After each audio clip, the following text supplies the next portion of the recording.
So some of you know I put out some videos on Exploratory Minds channel and showing that we're working on this article for addressing materials that are not so polluting, particularly plastics replacements.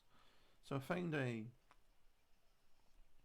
tweet talking about disposed PPE could be turned into biofuel, new study shows. That's great because obviously PPE is being bought a lot right now and produced a lot.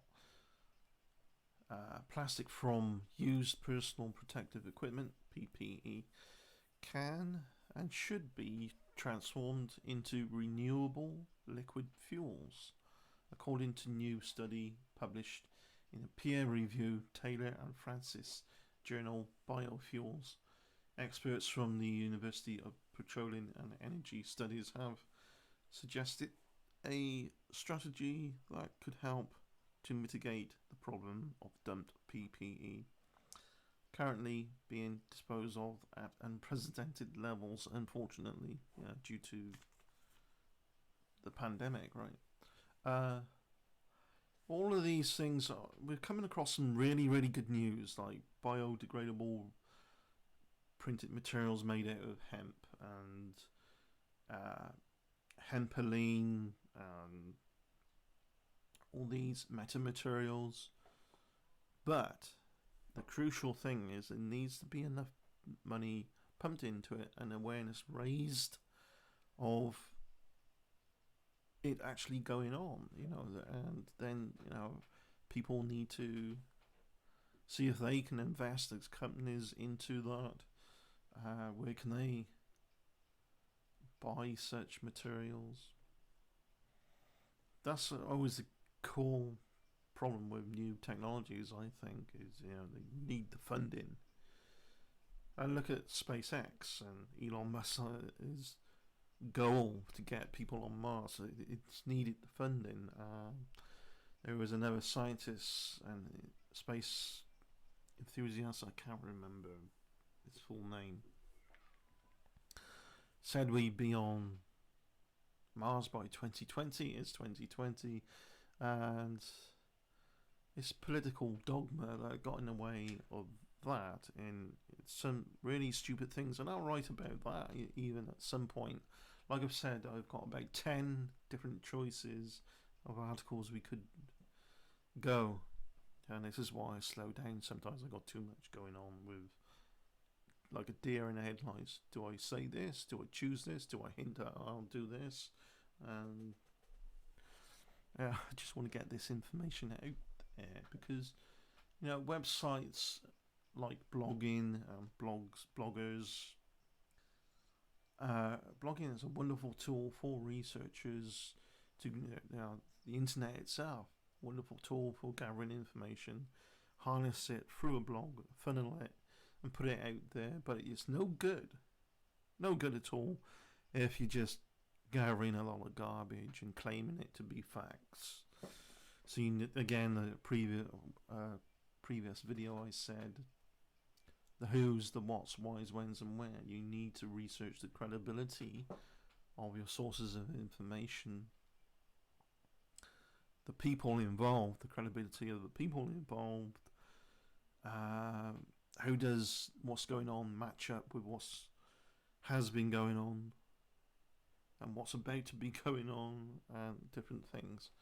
But 3D printing, as I've said years ago, 3D printing, well, not that long ago, but the sort of 4 or 5 years ago, I said 3D printing is going to fundamentally change everything.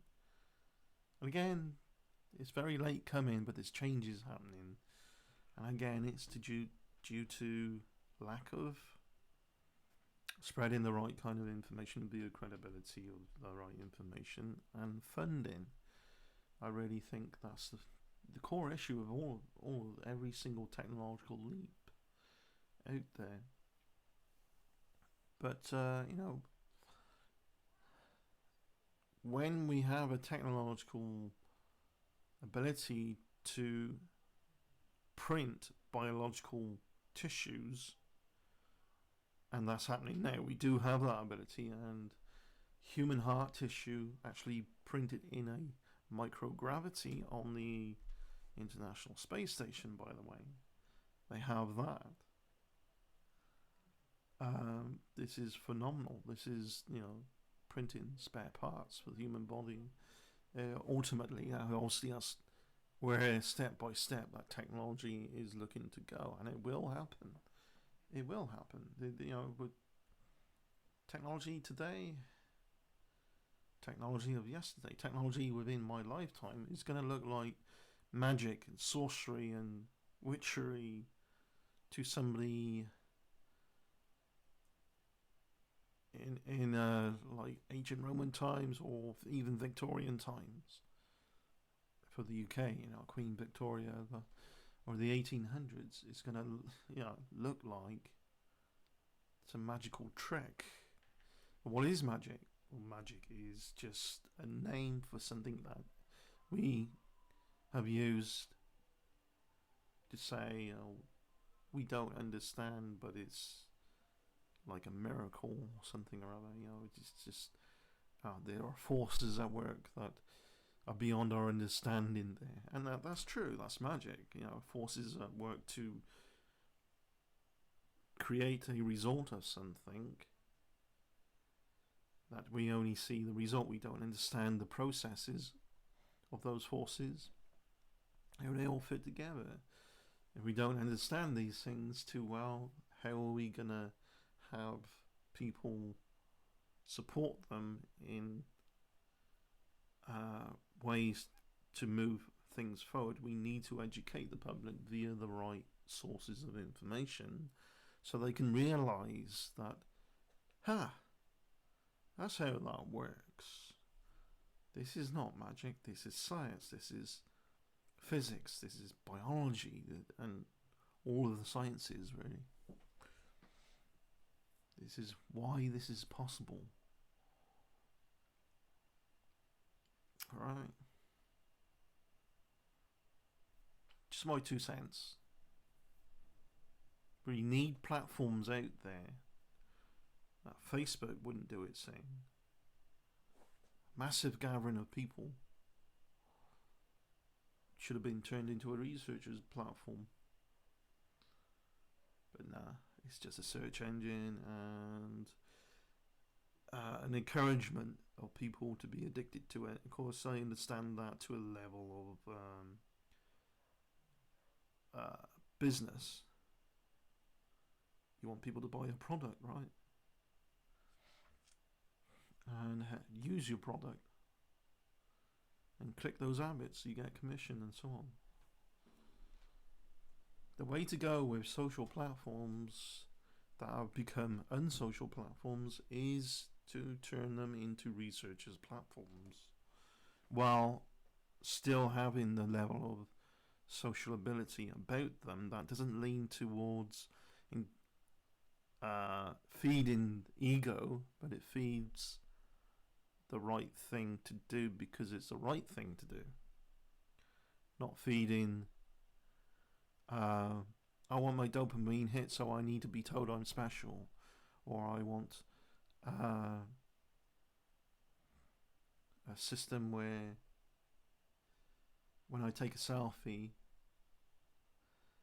it looks good. This webcam apparently has a setting in drivers.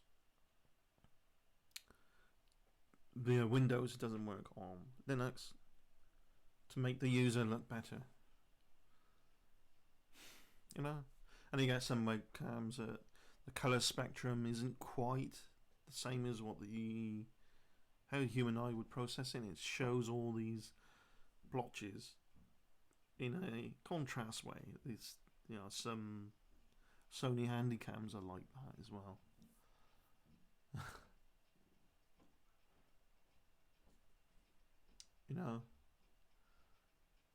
So I would rather a webcam that does something close to how. Perhaps that's not possible. I don't know. A webcam that just does something so closer and closer, as the technology evolves, to what the human eye does anyway. Obviously it does. It's a lens, and the image comes in, but then software processes the image, or kind of like a brain in that way, but still very far removed in many other ways as well.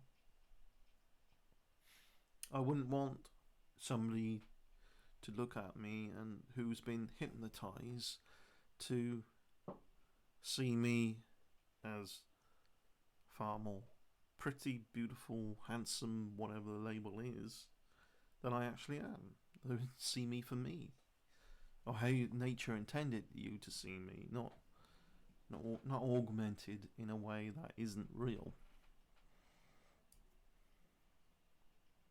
Because it would be an honesty thing, like, does my skin look healthy? Great, then they're relatively healthy. Does it look blotchy and patchy? Then, perhaps you need to change your diet.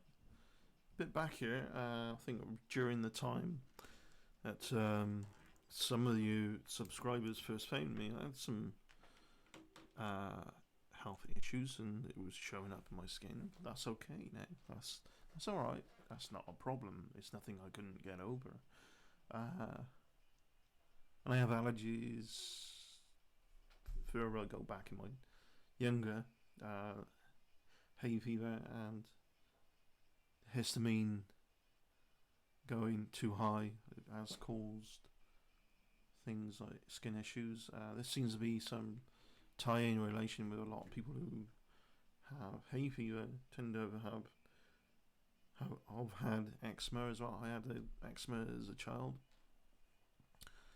That's gone now as well. But you get, I was spinning off on a tangent on something else now.